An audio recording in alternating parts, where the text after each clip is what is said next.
The presidential candidate of the Labour Party, Peter Obi's Chatham House engagement in the United Kingdom on Monday has elicited several reactions from many Nigerians home and abroad. One of several topics the former Anambra State governor discussed was how he intends to handle the power sector. Obi stated that if elected president, he will declare war on the power sector and fight the structure of the big boys who prevent the sector from functioning properly.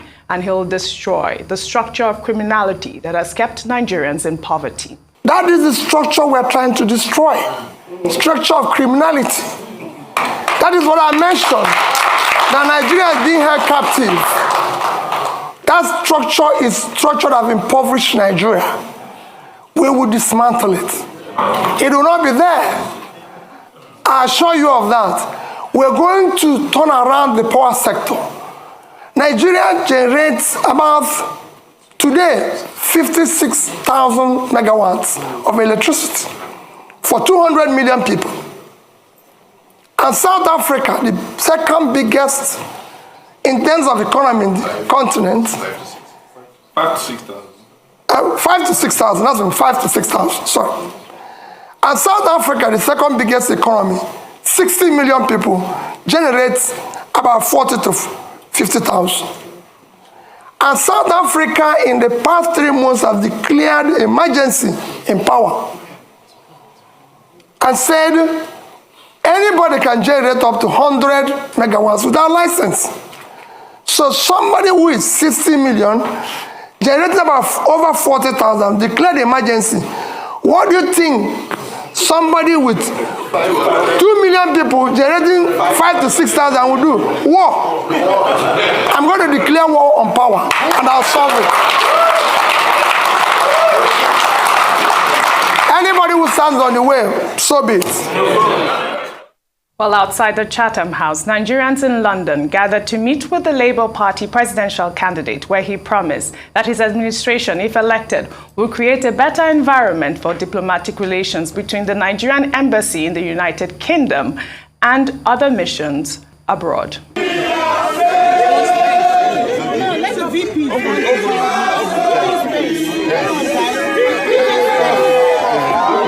What we say that the government we want to do requires sacrifice of all of us. We must build a better Nigeria. Yes. That's the way it is today. Yes. Because a productive we want Nigeria.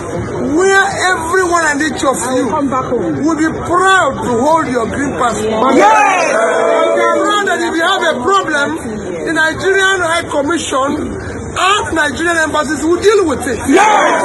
The Nigerian where you are treated as a second-class citizen in the world. We will belong to this world, and we will show that Nigeria is a great country. That is why I came to Chantham House. Yeah. That is why I came to Chantham House.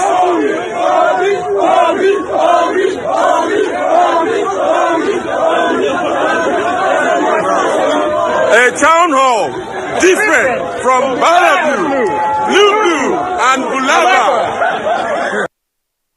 Well, you know where that soundbite, where he got that soundbite from. But you know, our international correspondent, John Cookson, was there live. You know, he also had an interview with the Labour Party presidential candidate, Peter Obi, you know, and, you know, he talked about the fact that Chatham House was swarmed with a lot of obedience, which is quite different from when Tinubu went there at the Chatham House. A lot of successes at this event, Kayode. Well, it's a very interesting one, I watched it yesterday and I thought he handled himself superbly well. He handled the questions excellently well. And he ticked all the boxes, yes. All the right boxes. It was all ticked. And then the funny part of it was when I was going through some of the comments on social media, and I saw Peter Okoye's comment that he's so stingy, he's not sharing, he's not sharing the questions. that was savage. Funny. That is. Everybody gets attacked. Anybody that does not get attacked on Twitter, it means you're not doing anything exciting or interesting. I was having a chat with Ayo this morning that even I, just being here a couple of minutes, and I'm getting attacks and darts thrown at me. Like, welcome to the club. Oh my gosh, yes, it happens. So Yeah. the conversation at Chatham House was excellent. He did quite well in terms of rating. I think his rating would have gone really high globally now. And I think that's the essence of having candidates go to Chatham House, because they get a lot out of this. They're going to get benefits from it globally. Yes. If they eventually emerge as the leader of Nigeria. Yes, absolutely. Yes. I mean, including that last soundbite where he talked about creating a better working environment, you know, between the embassies of the United Kingdom and, you know, other missions abroad. I thought that was quite instructive. And this is, you know, you could hear everyone in London applauding, because this, some of their, you know, issues that they have in the United Kingdom is the frustration from the Nigerian embassies there. I thought that was quite fun.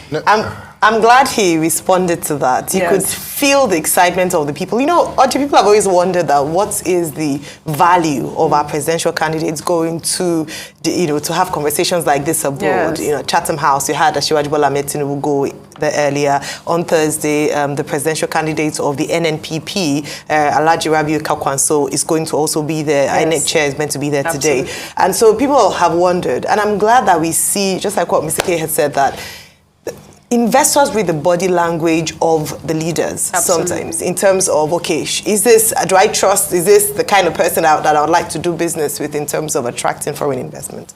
Very important. His rating, like you said, must have gone, you know, shot up the roof. He mentioned some critical issues, and I think perhaps the best part of his appearance at Chatham House was his responses to questions. You know, the questions were very intelligent, and they were also intelligently responded to. Absolutely. So, talking about diplomacy, the former British High Commissioner to Nigeria, Mr. Paul Arkwright, who was there, tweeted very enthusiastically about how well Mr. Peter Obi responded and his outing at Chatham House yesterday. So a few things he said, some key things he said that were very important. Number one was what he will do with regards to attracting investments in Nigeria, providing an enabling business environment, and ensuring that there are policies that are made to make the business environment of Nigeria attractive to investors, comparing it to the bee and honey situation. Wherever you find honey, bees will naturally be attracted to it. He also talked about, I mean, some people had commented on his response on the IPOB Biafra question, saying that, oh, he didn't condemn it. And what he said was that these agitations were founded on the fact that people felt marginalized. People felt like they weren't being, you know, Nigeria isn't fair to their particular region. And so he said that in his government, he'll ensure that everyone feels included, that there'll be fairness, there'll be equity, and that he'll also have conversations with them. So that was a response. So he didn't exactly not respond to it. He just responded in a way that perhaps people didn't say he was going to finish them, take their, you know, militarize the process, but spoke to that. And then he spoke about power. I thought that was also very interesting. Someone asked him around, you know, private interest in power, how he was going to solve the issue of power, and he spoke quite decisively on that. So a number of key things that he mentioned. He talked about security as well. He talked about corruption as well. So many things to chat about his Chatham outing. And I must say, like you said, excellent outing. Absolutely.